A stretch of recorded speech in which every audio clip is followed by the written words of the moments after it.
EPG builds have certainly been through a lot of changes in the past year, from the introduction of a Type 7 meta to the Voven console to the Universal console meta. They've certainly been through a lot of changes, and whilst the ships from our top 10 list from last year are certainly still extremely capable, I feel like the environment has shifted to the point where many of those ships are outclassed, specifically to ships with 2 hangar bays, and that could also slot a lot of unconventional systems triggers. Also, whilst I did try to keep this list unbiased, if you think there are any ships that I missed, be sure to let me know in the comment section below. Unless it's the Eternal, in which case don't. That ship is awful.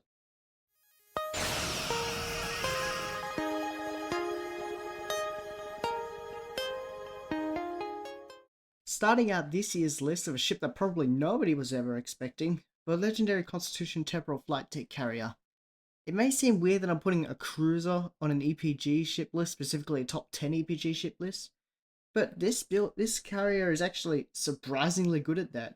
It has 2 temporal seats, one of them being on the Commander Engineering seat and the other one being on the Lieutenant Commander Universal seat, so you can slot on a lot of unconventional systems triggers, along with other temporal bridge officer abilities that can do a lot of debuff and damage. Combine that with Lieutenant Commander Science seat, and also its only forced engineering seat being ensign level, this ship is deceptively strong at EPG. Its only real downsides, apart from the usual things because this isn't a science ship, specifically the secondary deflector and the commander science seat, is that this ship is incredibly expensive. The only way to obtain this is from the 10th anniversary bundle, which costs around 30,000 Zen. So there are better ships than what this thing can do. In the 9th spot is the winner from last year's list, the Verne Temporal Science Vessel. Mainly the reason why I put this here is despite the fact this thing does not have 2 hangar bays, which is basically what pretty much defines the meta nowadays, whether I like it or not, this thing's seating still holds up to the point where it can hold its own. It has a double temporal seating, it has 2 high level universal seats, and its only forced engineering seat is an ensign level. There's a reason why this thing dominated for so long, and that seating is just superb. Again, its only downside really is it has no hangar base for Type 7s, and I pointed this out in last year's list, its Starship trait is still terrible, horrible, I hate it. Your Starship trait, Mr. Verne, it sucks. Throw it in the bin. In the 8th spot is, surprisingly, an event ship, the Compiler Science Dreadnought. It has both a hangar bay and a secondary deflector due to its nature being a science dreadnought, so you can get all the buffs from a secondary deflector plus the debuffs from a hangar bay of Type 7s or whatever you want to run. Generally, it's best to run Type 7s because they're incredible debuff, but then again, people want to have fun flying different things, and so do I. I don't want to always fly Type 7s things, despite them being the best in slot. Sometimes I want to do something silly, like fly a couple runabouts. This thing also has a double temporal seat, one of them on the Lieutenant Commander Science seat, and the other one on a Lieutenant level Universal seat. And for a science ship, it is very tanky, but that's because it is a science dreadnought. Its disadvantages, it is not full spec. This is an event ship from before they started doing full spec event ships. And its trait and console aren't really anything notable, which is kind of a theme from some of these ships coming up, but it's especially noticeable on the compiler. Next up is Lucari Janua Scout Ship. Now you may be wondering, why is this ship, which is a ship that I'm pretty sure ranked 5th on last year's list, doing well above the Verne now, despite them being so similar? And whilst that is a very good question, the reason for that is because I massively underestimated the power that this ship had, specifically with its radar flanking. I severely underestimated its power. That is like 33% bonus damage on the flanks, like for all of your attack. I really underestimated it. It still isn't full spec, which is fine, honestly. Not everything needs to be full spec to be a good seat. And since this thing is a scout ship, it has a lot of universal seats, so this thing can be versatile in what you want to have it for. And, even better, it can be attained for mostly free. Specifically, you need to have 5 fleet ship modules, 1 military fleet ship provision, and also your fleet needs to be, I think it needs to have a tier 5 colony world holding and a tier 2 or tier 1 military fleet, tier 1 starbase, sorry. Also this thing does not have a hangar bay, because scout ship. Next up is a ship that probably none of these were going to be expecting, the Fleet Jupiter Carrier. This ship's the oldest. This ship is the oldest ship on this list, being from I think it was around 2016. And people have said this thing is not a very good ship. But with the shift in the meta being towards console cooldowns, this ship has kind of made its way back into the list. It has a lot of side seating. It has a Lieutenant Commander engineering seat, which usually would be bad, but it's also on the Intel seat, which is really good. Intel is probably one of the best seating as you can have on an EPG ship. This ship can be obtained through free-to-play means by going through the reputations and going through to Tier 6 to get the fleet ship modules. And the ship has 2 hangar bays that are Type 7s. Its disadvantages, it's not full spec, because this is before they started doing full spec ships. Honestly, I really do wish they'd go back to the non-full spec ships and give them a full spec seating, but oh well.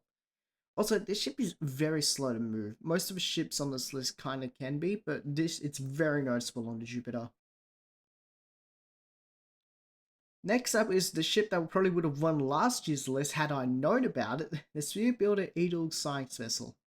Again, the reason why this ship wasn't on last year's list is because I didn't even know this thing existed. If I had, it would have probably beaten out Laverne. This thing is a temporal Intel seating combo, which makes it amazing for unconventional systems triggers. It has a hangar bay and a secondary reflector. It has a 4-2 weapons layout, which allows for do-size setups. And this ship is relatively easy to get. It only costs 900 low buy because it's from the low buy store. Or if you're feeling extra pedantic with money, you could also buy it from the Mud's old rival choice pack for 29,500 Zen. And this ship is one that I couldn't really find any disadvantages for. It's a really, really good ship. The only reason why it isn't higher up is because there are ships that have more of what this thing offers. Like here, the Jem'Hadar Vanguard carrier, which is another ship that I bet none of you were expecting, and is actually fairly similar to the Jupiter carrier. It has a 4-2 weapons layout, however, which allows for juice-size setups. There's 2 hangar bays for Type 7s or whatever other ships you want. It has the wingman mechanic, which doesn't really do a whole lot of damage on its own, but can be really, really fun. And its only force engineering seat is at the ensign level. Its disadvantage is that it's not full spec, and it also has only 1 spec seat, which is a downside I don't think I mentioned with the Jupiter. Now, for the next 3 ships, they're really equal in terms of power. There's only like tiny little differences between that I can really distinguish. And whilst I did do my best to remain unbiased and rank them in the power that I think it has, honestly, with how close in power that these next 3 ships are, you could probably replace them for each other. The next one, the Ark Royal Intel Science Carrier, our newest science ship within the game. It has an Intel temporal seating combo, and this is a really controversial part, it has both a secondary reflector and 2 hangar bays. When the ship launched, I wasn't exactly a big fan of that, not because I didn't think it would be good, but because I thought it would be too good. It would invalidate every other ship. And whilst I still agree that, this thing probably shouldn't have had both a secondary reflector and 2 hangar bays without at least giving it to the other science carriers, I don't mind the fact that this thing has both. It's actually been pretty fun. Oh, and also its only force engineering seat is ensign level, which is a nice trend that I've seen among recent science ships.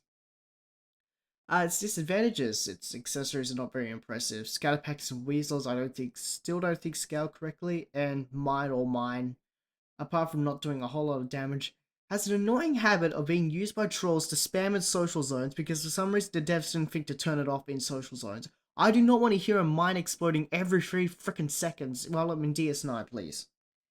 Yeah. Anyway, the next ship, the Kelvin Talaru Intel Carrier Warbird. This is a ship that, honestly, you've probably seen people like Casual SAB running as their EPG setups. And whilst the ship is very, very decent, there is one very crippling downside that I personally cannot get over and would stop me from using it. But then again, people can probably get around it. Anyway, its advantages: Intel temporal seating, amazing for unconventional systems layouts. 4-2 weapons layout, allows for do-size setups, 2 hangar bays because of the Type 7s, it has a Romulan battle cloak, and its engineering seat is also on the temporal seat, so that means you don't have to use any of that engineering seating. Its disadvantage, this is the thing that really gets me, the singularity core. The difference between a singularity core and a normal warp core, which you see on most ships, is that singularity cores trade a significant amount of power for the ability for the singularity abilities. And in the current state of the game, that's just not a good deal. You need as much power as you can, and the singularity abilities do not make up for it. And for the last ship on this list, which I believe is the best EPG ship in the game, but then again, that's up for interpretation, the Terra Monitor Miracle Worker Carrier. Now you may be wondering why Miracle Worker ship is here, considering, you know, Miracle Worker does not offer much for EPG builds, but that's only because of that extra universal console slot. That extra universal console slot, compared with the current Voven / Uncon meta, allows the ship to rocket up the ranks as being a very, very powerful ship. Because again, extra universal console slot, it has 2 hangar bays of the Type 7s, Lieutenant Commander Temporal seat, and its only Force Engineering seat is the Ensign level. I believe that the ship's the best, but and again, as I said, all of the 3 ships that I just mentioned, the Monitor, the Ark Royal, and the Talaru, are very equal in terms of power. Then honestly, if you're going to pick any of these, it's really up to you. It's all just a matter of preference. Personally, I prefer the Monitor, but again, that's up to you. So that was my updated EPG ship list as of April 2025. Hope you enjoyed watching this video. If you think of anything I missed, or if you've learned something new from this video and you want to tell me about it, make sure to tell me down in the comments below. You know the drill, I won't say it to you, only because it's honestly super freaking annoying. You know what to do. Anyway, my name is Galactic Gaming. Have a happy rest of your day. Until next time, I'll catch you later and keep having fun. Goodbye!